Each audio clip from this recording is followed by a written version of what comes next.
안녕하세요, 여러분. 저는 강서윤이라고 합니다. 올해 42살이고 평범한 회사원이에요. 오늘 여러분께 들려드릴 이야기는 정말 믿기 어려운 일이에요. 우리 집 강아지 백호 때문에 알게 된 상상도 못했던 우리 가족의 진짜 모습에 관한 이야기입니다. 저는 80세가 넘으신 어머니와 함께 살고 있어요. 아버지는 5년 전에 세상을 떠나셨고요. 아버지에 대한 기억은 정말 따뜻해요. 자상하시고 가족을 무척 사랑하셨던 분이셨거든요. 어머니한테도 항상 다정하셨고 저한테도 우리 딸이라며 예뻐해 주셨어요. 특히 명절이면 우리 집에 오시는 정희 이모님과도 참 잘 지내셨어요. 이모님을 정희야라고 편하게 부르시면서 어머니와 함께 웃으시던 모습이 참 보기 좋았거든요. 백호는 3년 전에 우리 집에 온 진돗개 믹스예요. 비 오는 날 집 앞에서 떨고 있는 걸 어머니가 발견하셔서 들여보낸 거죠. 평소에는 정말 얌전한 강아지예요. 짖지도 않고 말도 잘 듣고. 그런데 딱 한 가지 정말 이상한 버릇이 있었어요. 아버지 무덤에만 가면 완전히 다른 강아지가 되는 거예요. 무덤 옆 특정 지점을 계속 파려고 하고 밤에는 그쪽을 향해 낑낑거리면서 우는 소리를 내곤 했어요. 처음 몇 번은 그냥 개의 본능이라고 생각했어요. 뼈다귀나 뭔가 먹을 게 묻혀 있나 보다 하고 말이죠. 그런데 시간이 지날수록 정말 이상했어요. 다른 곳에서는 절대 그런 행동을 하지 않거든요. 오직 아버지 무덤 옆 그 정확한 한 지점에서만요. 어머니도 처음엔 걔가 뭘 안다고 하셨지만 점점 신경 쓰이기 시작하셨어요. 백호가 밤마다 그쪽을 향해 우는 소리를 낼 때마다 어머니 얼굴이 어두워지는 게 보였거든요. 그렇게 6개월을 참고 지냈는데 지난 겨울 정말 기이한 일이 벌어졌어요. 12월 말이었어요. 아버지 기일이 다가와서 성묘를 하러 갔는데 백호가 평소보다 훨씬 심하게 그 자리를 파려고 하는 거예요. 발톱에서 피가 날 정도로 미친 듯이 파는 거예요. 제가 아무리 말려도 소용없었어요. 백호야, 안 돼, 그만해. 서윤아, 저 강아지가 저렇게까지 할 리가 없는데 혹시 정말 뭔가 있는 건 아닐까? 엄마, 설마요. 걔가 뭘 안다고. 하지만 어머니 표정이 심상치 않으셨어요. 뭔가 아시는 게 있다는 표정이셨거든요.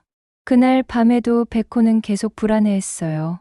밥도 제대로 안 먹고 현관문 쪽만 보면서 낑낑거리고 새벽 2시쯤이었을 거예요.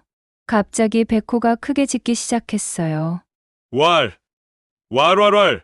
평소에는 정말 조용한 개인데 그날만큼은 달랐어요. 서윤아, 백호가 왜 저래? 뭔가 정말 이상해.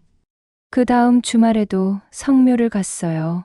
이번에는 백호를 집에 두고 가려고 했는데 낑, 낑. 이렇게 슬프게 우는 거예요. 마치 나도 데려가 달라는 것 같아서. 결국 데리고 갔어요. 도착하자마자 또 똑같은 행동을 반복하더라고요. 그런데 이번에는 더 정확한 지점을 찾은 것 같았어요. 특정 부분만 계속 파려고 하면서 서윤아, 한 번만 파보자. 엄마, 그게 무슨 말씀이세요? 뭔가 있을 거야. 백호가 이렇게까지 할 리가 없어. 그때 어머니 눈빛을 보고 깨달았어요. 어머니도 뭔가 의심하고 계신다는 거려. 결국 저는 삽을 가져와서 조심스럽게 땅을 파기 시작했어요. 솔직히 말하면 아무것도 나오지 않기를 바랐어요. 툭, 뭔가 단단한 것에 부딪혔어요. 엄마, 정말 뭔가 있어요. 뭐가 나왔니? 더 파보니 작은 금속 상자가 나왔어요. 20cm 정도 되는 작은 상자였죠. 신기한 건 백호가 상자를 꺼내는 순간 완전히 조용해졌어요. 마치 할 일을 다 한 것처럼 말이에요. 손이 떨렸지만 상자를 열어봤어요. 안에는 작은 머리핀 하나와 낡은 학생증이 들어있었어요. 그리고 한 장의 사진. 사진 속에는 제가 본 적 없는 어린 여자아이가 있었어요. 그런데 그 아이가 어린 시절 제 모습과 너무 닮아 있는 거예요. 학생증을 보니 윤아영 2002년생이라고 적혀 있었어요. 하영이 윤하영이라고? 엄마, 이 아이 아세요? 아니 모르겠어. 왜 이런 게 아버지 무덤 옆에. 그 순간부터 저희 평온했던 일상이 완전히 뒤바뀌었어요. 윤아영. 이 이름이 계속 머릿속을 맴돌았거든요. 2002년생이라면 지금 23살이겠네요. 그런데 왜 이 아이의 유품이 아버지 무덤 옆에 묻혀 있는 건지. 집에 돌아와서도 계속 그 유품들을 들여다봤어요. 머리핀은 분홍색 나비 모양이었고 학생증 사진 속 아이는 정말 맑은 눈을 하고 있었어요. 어머니는 그날부터 말수가 확연히 줄어드셨어요. 평소 같으면 저녁 준비하면서 이런저런 얘기를 하시는데 그날은 거의 말씀이 없으셨거든요. 엄마, 괜찮으세요? 혹시 뭔가 아시는 거 있어요? 아니야 그냥 이상해서 왜 그런 게 거기 있을까 싶어서. 하지만 어머니 표정을 보니까 정말 아무것도 모르시는 건 아닌 것 같았어요. 뭔가 짐작은 가시지만 확신은 없다는 표정이셨거든요. 그날 밤 저는 인터넷으로 윤하영이라는 이름을 검색해 봤어요. 혹시 실종 신고나 부고라도 나와 있을까 해서요. 하지만 아무것도 찾을 수 없었어요. 이상했어요. 2002년생이라면 아직 젊은 나이인데. 그러다가 문득 생각이 났어요. 아버지의 오래된 물건들이 창고에 있다는 거려. 다음 날 아침, 저희는 바로 경찰서로 달려갔어요. 혹시 윤하영이라는 사람이 실종 신고라도 접수됐었는지 확인하려고요. 윤하영으로는 실종 신고 접수된 기록이 없네요. 혹시 다른 이름은 없나요? 아니요, 그게 다예요. 경찰도 모르는 사람. 도대체 윤하영은 누구고 왜 그 아이의 유품이 아버지 무덤 옆에 묻혀 있는 건지 전혀 알 수 없었어요. 집에 돌아와서도 계속 머릿속이 복잡했어요. 그런데 바로 그날 밤 백호가 또 다른 이상한 행동을 보였어요. 이번엔 집 안창고 앞에서 미친 듯이 눈을 긁어대는 거예요. 마치 여기를 바라는 것처럼요. 창고 구석진 곳을 샅샅이 뒤져보니 낡은 상자 하나를 발견했어요. 그 안에는 아버지의 일기장들이 가득 들어 있었어요. 20년도 넘은 오래된 일기장들이었어요. 아버지의 익숙한 글씨가 눈에 들어왔죠. 정의가 임신했다고 했다. 어떻게 해야 할지 모르겠다. 정희. 그건 우리가 큰 이모라고 부르는 이정희 이모님이었어요. 하영이가 태어났다.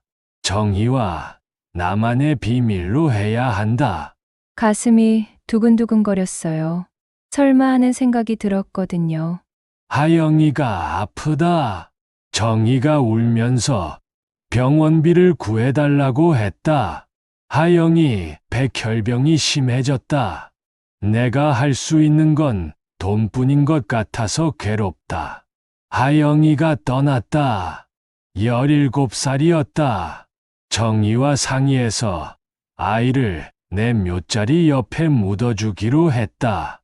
적어도 외롭지 않게 내 곁에 있자. 그 순간 모든 게 연결됐어요. 윤하영은 17살에 세상을 떠났고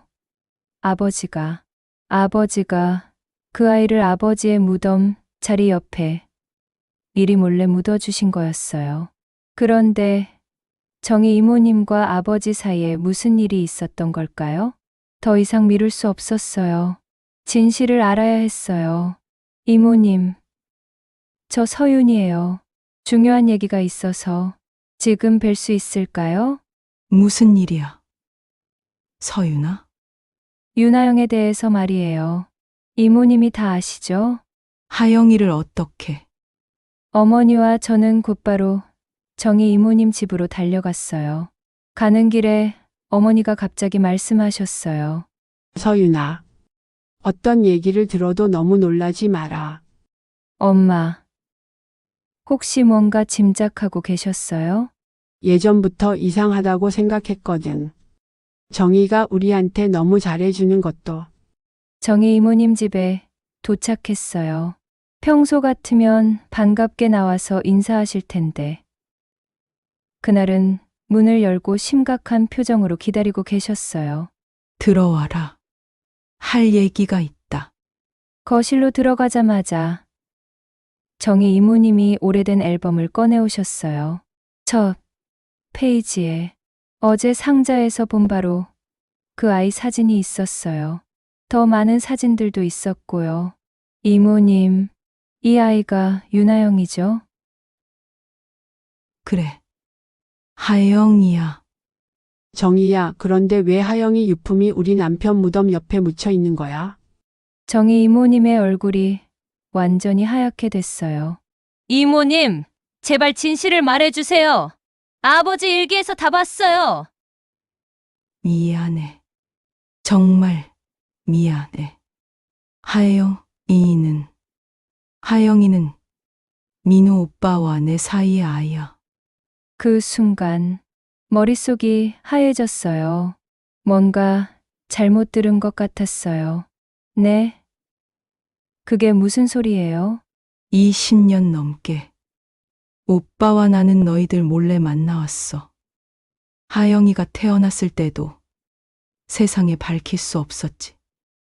그런데 그 아이가 백혈병으로 17살에 세상을 떠나고 말았어.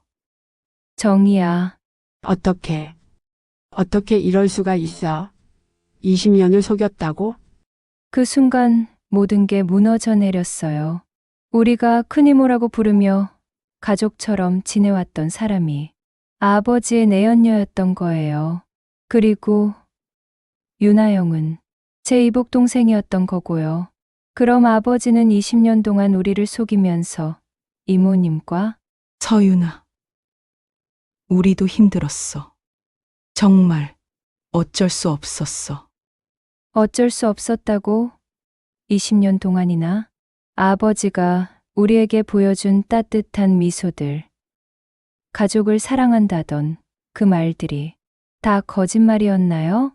정희 이모가 명절 때마다 우리 집에 와서 챙겨주던 것도, 제게 용돈 주시던 것도 다 죄책감 때문이었던 건가요?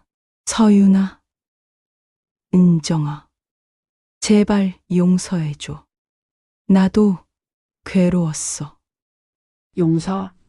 20년을 속이고서 그 자리에 더 이상 있을 수 없었어요.